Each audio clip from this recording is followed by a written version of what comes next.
A very good evening, champions. I know कि इस video को आने में थोड़ी देर हो गई, पर कहते हैं ना कि देर आए दुरुस्त आए। इसीलिए जैसा कि तुम सभी से मैंने वादा किया था कि आपको पार्ट 2 दिया जाएगा उस टॉपिक का, जो कि ऑलरेडी जिसका पार्ट 1 आप चैनल पर देख चुके हैं। तो बिना वक्त को बर्बाद किए आज इस टॉपिक में हम क्या क्या पढ़ने वाले हैं डायरेक्टली उनकी बात कर लेते हैं। तो पहली चीज़ जो हम देखेंगे वो है सेल स्ट्रक्चर। सेल स्ट्रक्चर, उनके फंक्शंस के बारे में कहीं ना कहीं हम ऑर्गेनली ही देखेंगे। ऑर्गेनली क्या होती है पहले उसको समझेंगे, और फिर जितनी ऑर्गेनलीज हैं चाहे प्लांट में हो चाहे एनिमल में हो, हम सारी के सारी क्लियर कर लेंगे। ओके बेटा। और आई प्रॉमिस्ड कि आपको इस वीडियो को देखने के बाद लाइफ में कभी भी किसी भी चीज़ का कंफ्यूजन नहीं रहेगा, एटलीस्ट इस टॉपिक को लेके। तो क्योंकि कई बार चीज़ें ऐसी भी होती हैं कि आपकी मेहनत पर डिपेंड करती हैं। तो आइए शुरू करते हैं। तो पहली चीज़ जो है वो है सेल वॉल। सेल वॉल, अगर बात की जाए सेल वॉल होता क्या है, तो पहले जो लिखा है वो देखते हैं। Found outside of the cell membrane in plant cells and bacteria only, यानी ये प्लांट्स में मिलेगा या फिर बैक्टीरिया में मिलेगा। और ये बने किसके होते हैं? सेलुलोज के, जो कि प्रोवाइड करते हैं रिजिडिटी, यानी कि एक हार्डनेस, ताकि वो प्रोटेक्ट कर सकें सेल के अंदर वाले हिस्से को, जो अंदर चीज़ें हैं उसका जो मेम्ब्रेन है, उसकी जो ऑर्गेनली है उसके लिए। ठीक है बेटा। जिस तरह हम घर बनाते वक्त दीवारें मजबूत करते हैं, तो वो दीवारें हमारे घर को एक आकार देती है, एक मजबूती देती है, ताकि उस घर के अंदर जो भी लोग रहे वो महफूज रहे, हिफाजत से रहे। तो सेल वॉल का भी वही काम होता है। अब बात कर लीजिए सेल वॉल के बाद हमें तुरंत क्या देखने को मिलेगा? सेल मेम्ब्रेन या फिर प्लाज्मा मेम्ब्रेन। ये ऑब्वियसली जैसा बताया कि एनिमल सेल में पहली जो लेयर आपको देखने के लिए मिलेगी वो प्लाज्मा मेम्ब्रेन ही होती है, क्योंकि वहाँ पे कोई भी आपको सेल वॉल नहीं देखने के लिए मिलती, वो सिर्फ प्लांट और बैक्टीरिया में होती है। तो प्लाज्मा मेम्ब्रेन क्या करती है? कंट्रोल करती है मूवमेंट को। किन के मूवमेंट को? कि जितनी भी चीज़ें अंदर से बाहर आती जाती रहती हैं, यानी क्या चीज़ बाहर जाएगी क्या अंदर जाएगी, वो प्लाज्मा मेम्ब्रेन डिसाइड करता है। आगे बात कर ली जाए कि साइटोप्लाज्म क्या होता है, तो सबसे पहले एक जेल लाइक मिक्सचर है जो कि सेल के अंदर पाया जाएगा, जो कि चारों तरफ से सेल मेम्ब्रेन से घिरा होता है, जिसके अंदर वहाँ की जितनी भी ऑर्गेनलीज हैं जैसे माइटोकॉन्ड्रियन और न्यूक्लियस, वो सब दिखेगा। और ये क्या करता है? एक माध्यम बनता है केमिकल रिएक्शंस का। एक जगह होती है जहाँ पे सारी रिएक्शंस जगह लेती हैं, यानी अंजाम देती हैं। जैसे हमारी बॉडी के अंदर रेस्पिरेशन हो रहा है, डाइजेशन हो रहा है ना, बहुत सारी चीज़ें हो रही हैं। ठीक इसी तरह साइटोप्लाज्म वो जगह है जहाँ पे एक सेल की जितनी भी रिएक्शंस होंगी वो सारी वहाँ पे मौजूद होंगी। ठीक है बेटा। आगे अगला जो है वो है राइबोसोम्स। राइबोसोम्स क्या होते हैं? सबसे पहले तो ये सेल में हजारों की संख्या में होते हैं। Thousands of the ribosomes are present in the cell. ये प्रोटीन बनाने का काम करते हैं, इसीलिए कुछ जगहों पर आप इनको protein factory of the cell भी कहते हैं। ये आपको एंडोप्लाज्मिक रेटिकुलम में या फिर सेल के अंदर ही तैरते हुए दिखेंगे, साइटोप्लाज्म में आपको। ओके बेटा।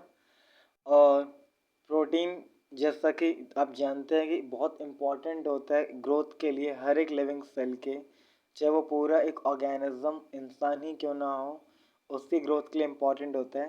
ठीक इसी तरह एक प्लांट या एनिमल, उनके लिए भी राइबोसोम उतना ही इम्पॉर्टेंट है। अगली चीज़ देखें वो है न्यूक्लियोइड।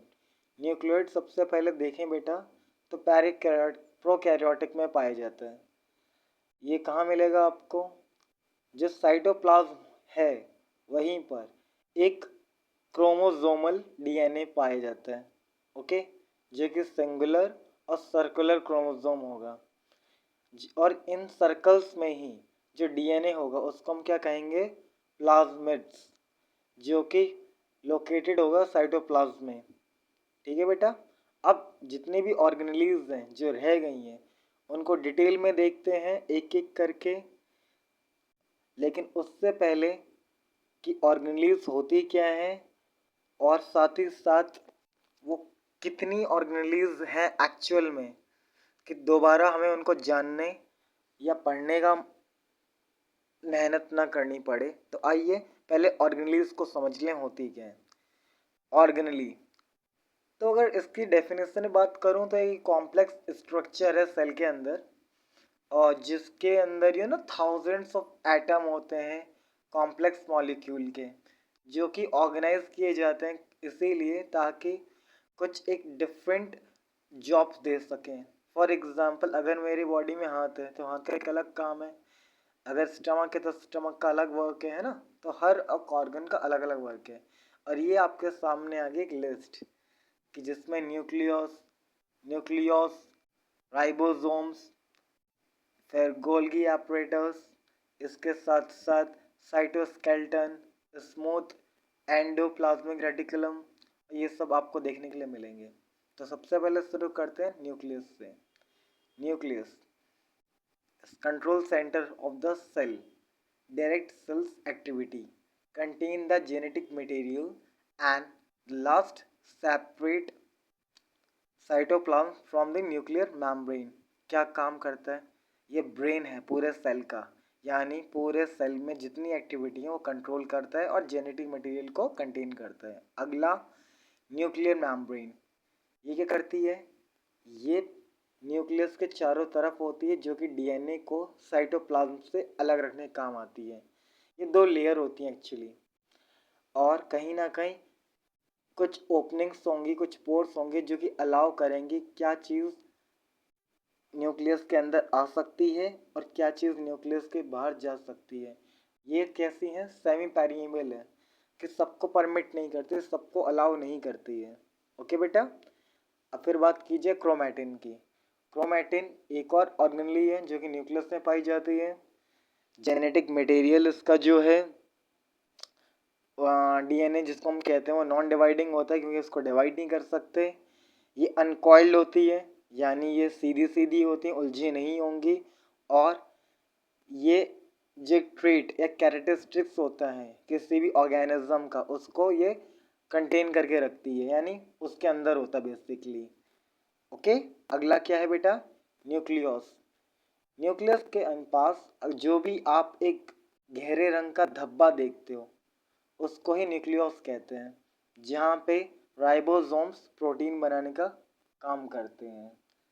देख रहे हो आप कि इन लोगों ने, मतलब ऑब्वियसली सेल की बात कर रहा हूँ, जो सबसे इम्पॉर्टेंट काम था वो न्यूक्लियस के बिल्कुल पास रखा है ताकि वो पूरी देख रेख कर सके और उसके साथ रह सके। समझ में आ रहा है? अब अगला देखते हैं जो कि है आपका रफ एंडोप्लाज्मिक रेटिकुलम। ये क्या है बेटा? एक नेटवर्क है, किसका? सेक्स का। ये क्या होता है? ये जो एक तरह से मान लो बैग हैं जो कि कुछ स्टोर करने काम आते हैं। इनमें क्या भरा पड़ा है? राइबोसोम से। देख रहे हो ब्लैक ब्लैक डॉट? ये जितने ब्लैक ब्लैक डॉट हैं ये सारे राइबोसोम्स हैं। ये क्या काम करते हैं? ये अंदर ही अंदर डिलीवरी करते हैं सेल में। किस चीज़ की?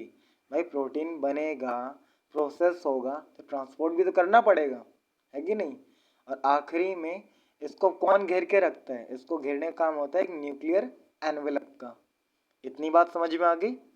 इसके बाद अगर कुछ बेसिक बातें और समझ ली जाएं कि ये इसका नाम रफ क्यों है, क्योंकि तो सरफेस और रफ होता है। लेकिन स्मूथ एंडोप्लाज्मिक रेटिकुलम की बात कर लें तो ये दिखने में तो रफ जैसा ही होता है, लेकिन इसमें राइबोसोम्स नहीं पाए जाते। ये सिर्फ लिपिड्स प्रोड्यूस करता है, साथ ही साथ कार्बोहाइड्रेट, मेटाबॉलिज्म और detoxification of drugs and poison, यानी कि लिपिड्स प्रोड्यूस करेगा, साथ ही साथ कार्बोहाइड्रेट, मेटाबॉलिज्म, और अगर सेल में कोई ऐसी चीज़ चली जाए जो सेल के लिए बिल्कुल भी अच्छी नहीं है, यानी कोई टॉक्सिक मतलब जहरीली चीज़ चली जाए, तो उसको शरीर से निकालने का काम भी कौन करता है? Smooth endoplasmic reticulum. अब अगर बात कर लूँ मैं गोल्गी अपरेटस की, तो ये क्या होता है भाई साहब? देखो, राइबोसोम ने प्रोटीन बना दिया, अब उस प्रोटीन को पहुंचाना है तो पैक करके पहुंचाएंगे, तो वो पैकिंग का काम कौन देखेगा? Golgi apparatus. साथ ही साथ जितने लिपिड्स ईआर यानी एंडोप्लाज्मिक रेटिकुलम ने बनाए हैं उनको मॉडिफाई किया जाएगा। साथ ही साथ बनने के बाद उनको एक्सपोर्ट किया जाएगा, यानी हर जगह ट्रांसफ़र किया जाएगा सेल के बाकी पार्ट्स तक। इसके अलावा जितने भी एंजाइम हैं उनको सपोर्ट से उनको चेंज किया जाएगा। फिर बात की जाए लाइसोसोम्स की, ये वो डाइजेस्टिव प्लांट है, मतलब प्लांट के प्रोटीन है, फैट और कार्बोहाइड्रेट है जो कहीं ना कहीं डाइजेस्टेबल है एक सेल के लिए, मतलब सेल में ये वो पार्ट्स होते हैं, सॉरी। इसके अलावा डाइजेस्टिव एंजाइम, ये एक्चुअली जो वेस्ट होता है किसी भी सेल का, जो भी चीज़ रिमूव करने की नौबत आती तो उसको ब्रेक डाउन के लिए मदद करते हैं। साथ ही साथ जो भी चीज़ ऐसी होती है जो डाइजेस्ट नहीं हो पाई है या किसी काम की नहीं है, उनको हटाने का काम भी लाइसोसोम्स करता है, ट्रांसपोर्ट करता है उसको। और आखिरी में ये क्या करता है, सेल का जब ब्रेक डाउन होता है तो उसमें मदद करता है। आखिरी में, नॉट आखिरी में, अभी और भी है mitochondria, one of the most important organelle of this cell. क्यों? क्योंकि जिस तरह न्यूक्लियस कंट्रोल करता है, माइटोकॉन्ड्रिया पावर सप्लाई करता है। साथ ही साथ ये एक मेम्ब्रेन के अराउंड कवर्ड रहता है और जो सेलुलर रेस्पिरेशन होती है वो यहीं पर होती है। सर, सेलुलर रेस्पिरेशन क्या होता है? तो देखो बेटा, सेलुलर रेस्पिरेशन मतलब जिस तरह एक ऑर्गेनिज्म यानी हम इंसान या जानवर या कोई भी सांस लेता है, ठीक उसी तरह माइटोकॉन्ड्रिया भी जब सांस लेगा ताकि वो ग्लूकोज का ब्रेक डाउन कर सके और एटीपी प्रोड्यूस करे। ATP adeno triphosphate. ओके, अब वैक्यूल पे आते हैं, एनिमल वैक्यूल और प्लांट वैक्यूल। एनिमल वैक्यूल क्या है? अगेन बैग है, किस काम आएंगे? स्टोरेज के। क्या स्टोर करना है? जो भी चीज़ काम की होगी। फिर डाइजेस्ट भी यहीं होता है, जो भी इन्होंने खाया पिए, और बाद में वेस्ट भी यहीं से रिमूव हो जाता है। साथ ही साथ एनिमल हो चाहे प्लांट हो, वाटर इम्पॉर्टेंट होता है, तो इन्हीं वैक्यूल्स में एनिमल के लिए वाटर इकट्ठा किया जाता है। ओके, इन प्लांट सेल्स में बेसिकली, ताकि एनिमल प्रॉपरली ग्रो कर सके। और अगर प्लांट सेल की बात की जाए तो प्लांट सेल में जो प्लांट वैक्यूल होते हैं वो बहुत सेंटर में होते हैं, बहुत बड़े होते हैं। अगर एनिमल सेल के कंपेयर में बात की जाए, इनमें भी पानी स्टोर होता है, साथ ही साथ कुछ न्यूट्रिएंट होते हैं जो कि एक सेल के लिए इंपॉर्टेंट होते हैं उनकी ग्रोथ के लिए। और सबसे ज़रूरी, ये कहीं ना कहीं आकार देते हैं सेल को, कि सेल कैसा दिखेगा, उसका साइज कैसा होगा, उसका शेप कैसा होगा। आई होप कि आपको मेरी बातें समझ में आ रही होंगी। और अगर आपको कहीं भी स्पीड मेरी ज़्यादा लगे तो आप प्लीज़ वीडियो को कम स्पीड में देख लीजिएगा, क्योंकि आप ये बात समझिए कि एक लिमिटेड वक्त में इतने ज़्यादा कंटेंट को एक्सप्लेन करना थोड़ा इम्पॉसिबल सा होता है। या तो मैं कुछ चीज़ें छोड़ दूँ, लेकिन वो मैं करूँगा नहीं। इसीलिए आप चीज़ों को स्लो डाउन करके प्रॉपरली नोट्स बना के देख लीजिएगा, और कोई डाउट है तो कमेंट सेक्शन में पूछ लीजिएगा। अब अगला ऑर्गेनेली क्या है? क्लोरोप्लास्ट।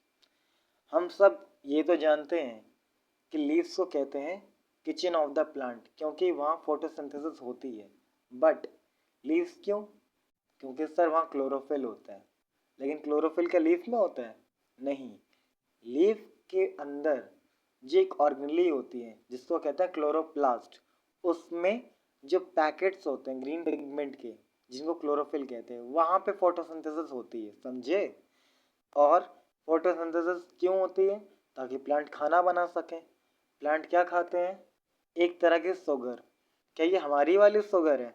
नहीं, ये इनकी शुगर है C6H12O6 ग्लूकोज, और बाकी ऑक्सीजन देते हैं। अब चलते हैं लास्ट में, सीलिया एंड फ्लैजिला। ये क्या है? ऑर्गेनेली ही पढ़ रहे हो तो ऑर्गेनेली ही होगी। बहुत सिंपल बात बताऊं तो ये बालों की तरह होती है, इनका हेयर लाइक स्ट्रक्चर होता है। क्या काम आती हैं? देखो, पढ़ो। एड इन दी लोकोमोशन, यानी मूवमेंट के काम आती है। सेल भी मूव करेगा ना, एक जगह तो नहीं बैठेगा, मूव करेगा, तो ये मूवमेंट के काम आती है। दूसरा, ये सीलिया और किस काम आती है, move the substance pass the membrane, कि अगर कोई चीज़ पीछे रह गई है पास्ट में तो उसको मूव करवाने के लिए। सेंट्रियोल्स क्या होते हैं, सबसे पहली चीज़ एनिमल में पाई जाते हैं। दूसरी चीज ये सेल्फ रेप्लिकेटिंग होती है, यानी खुद की फोटोकॉपी करते रहते हैं। ये छोटे छोटे माइक्रोट्यूबल्स के बंडल्स होते हैं जो कि मदद करते हैं आपको सेल डिवीज़न में। जब सेल डिवाइड होते हैं, मैंने पढ़ाया आपको क्लास में, जब सेल डिवाइड होते हैं तब जाकर कहीं ना कहीं सेंट्रियोल्स का काम होता है। और आखिरी में साइटोस्केलेटन। साइटो मतलब बेटा सेल, स्केलेटन मतलब स्ट्रक्चर या फ्रेम ऑफ बोन्स। तो यानी जो एक काइंड ऑफ स्केलेटन होगा, हड्डियों का नहीं बट जो एक स्ट्रक्चर होगा सेल का, जिसको आकार दे, स्ट्रेंथ दे, एबिलिटी दे मूव करने की, उसको ही साइटोस्केलेटन कहते हैं। अगेन ये कुछ माइक्रोट्यूबुल्स से बना हुआ है और फिलामेंट्स से भी। तो ये था आज का चैप्टर। उम्मीद है आपको पूरी चीज़ समझ में आई होगी, कहीं कोई डाउट नहीं रहा होगा और आपको समझ में आया होगा। So thanks for watching this lecture. If you found this video helpful, then please like, comment and subscribe to this channel. And thank you so much. आपका दिन शुभ हो. Have a great day.